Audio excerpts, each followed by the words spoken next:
ধরুন আপনি একজন ব্যবসায়ী, ব্যবসা বড় করতে কিংবা ব্যবসা সংক্রান্ত কোনো আর্থিক ঝামেলা মেটাতে আপনার টাকা দরকার। আপনি এই অর্থ সংগ্রহের জন্য বাজারে ঋণপত্র ছাড়লেন, তার বিনিময়ে আপনি নগদ অর্থ পেলেন।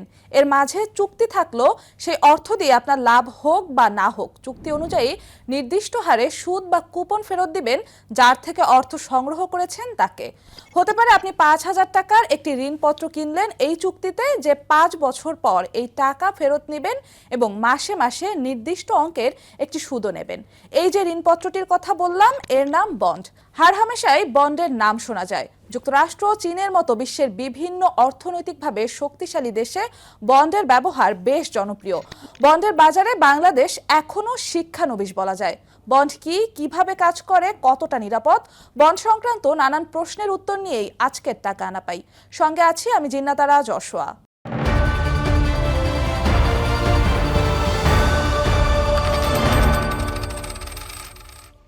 বন্ড হচ্ছে এক ধরনের ঋণপত্র বা ঋণ চুক্তি। শুরুতেই যেমনটা বললাম, ঋণপত্র বা ঋণ চুক্তির মাধ্যমে অর্থ সংগ্রহ। এই বন্ড বিক্রি করে সাধারণ মানুষ বা বিভিন্ন প্রতিষ্ঠানের কাছ থেকে মূলধন বা অর্থ সংগ্রহ করে ইস্যুকারী প্রতিষ্ঠান।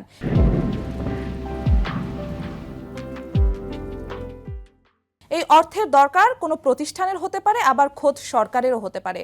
এই ঋণপত্র ছেড়ে ইস্যুকারী প্রতিষ্ঠান কোনো ব্যক্তি ও প্রাতিষ্ঠানিক বিনিয়োগকারীদের কাছ থেকে অর্থ সংগ্রহ করে।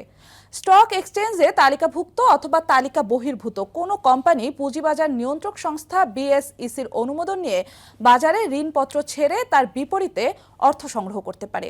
এক্ষেত্রে কোম্পানির আয় হোক বা না হোক, বন্ড হোল্ডারদেরকে চুক্তি অনুযায়ী নির্দিষ্ট হারে সুদ বা কুপন দিতেই হবে। বন্ড রয়েছে নানা রকম। সরকার থেকে শুরু করে ব্যক্তি পর্যায়ের কোম্পানি যে কেউ বাজারে বন্ড ইস্যু করতে পারে বা ছাড়তে পারে।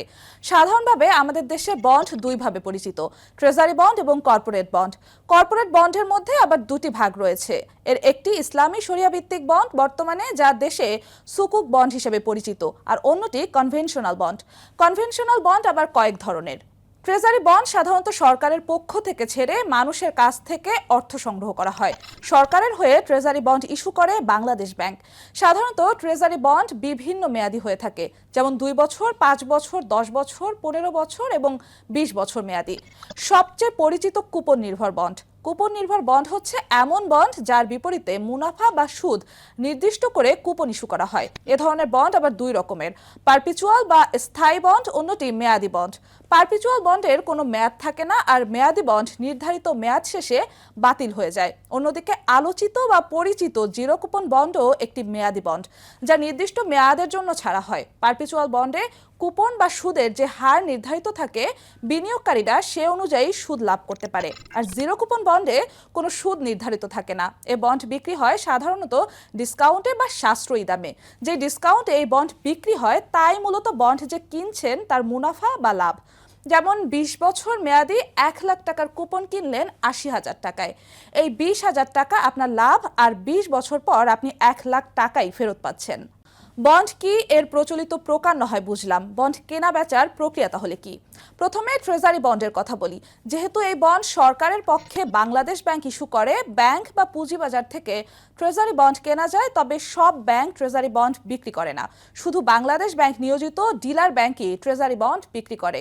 যে ব্যাংক ট্রেজারি বন্ড বিক্রি করে সেই ব্যাংকে হিসেব খুলে এই বন্ড কেনা যাবে।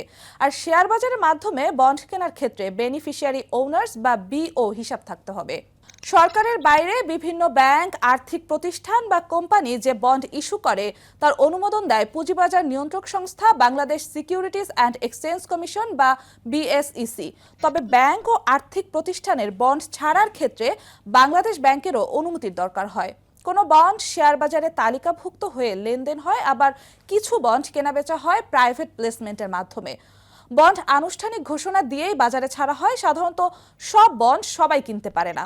বন্ড ইস্যুর আগেই ইস্যুকারী প্রতিষ্ঠান বা কোম্পানি নিজেরাই ঠিক করে নেয় কাদের কাছে তারা এই বন্ড বিক্রি করবে।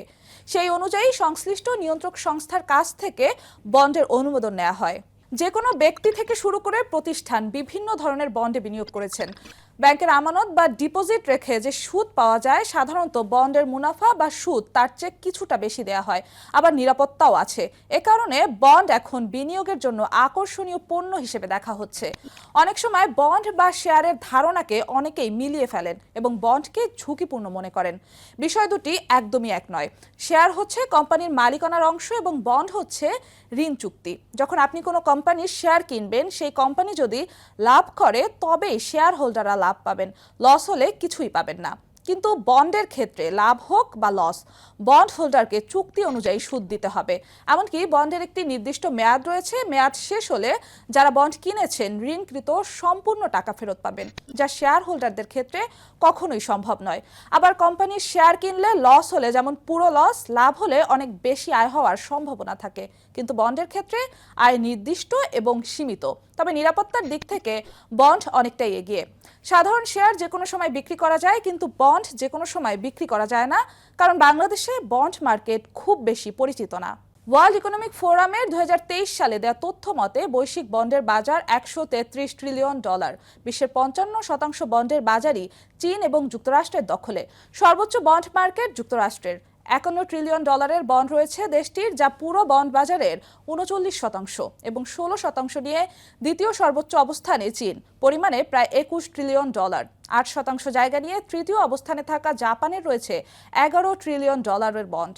উন্নত অনেক দেশ বন্ড মার্কেটের মাধ্যমে অর্থ সংগ্রহ করছে, কিন্তু বাংলাদেশে এ চিত্র অনেকটাই ভিন্ন।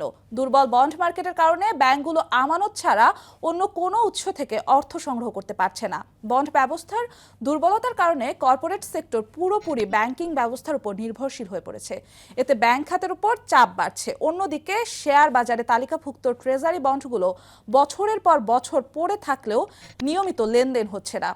দ্য ক্যাপিটাল মার্কেট ফ্যাক্টস বুক জুলাই 2021-এর বরাত দিয়ে করা এক খবর অনুযায়ী বাংলাদেশের কর্পোরেট এবং ট্রেজারি বন্ড মিলিয়ে বন্ডের বাজার $18 বিলিয়ন, যা এশিয়ার অন্যান্য অঞ্চলের অন্যান্য দেশের বন্ড বাজারের তুলনায় অনেক কম। যেখানে মালয়েশিয়ায় বন্ডের বাজার $345 বিলিয়ন, ইন্দোনেশিয়ায় $233 বিলিয়ন। উন্নত বিশ্বে বন্ড মার্কেটের শক্ত অবস্থান রয়েছে।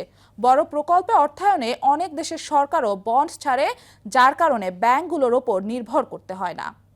টাকা আনা পাইয়ের পরবর্তী পর্বে ফিরে আসবো অর্থনীতির নতুন কোনো বিষয় নিয়ে।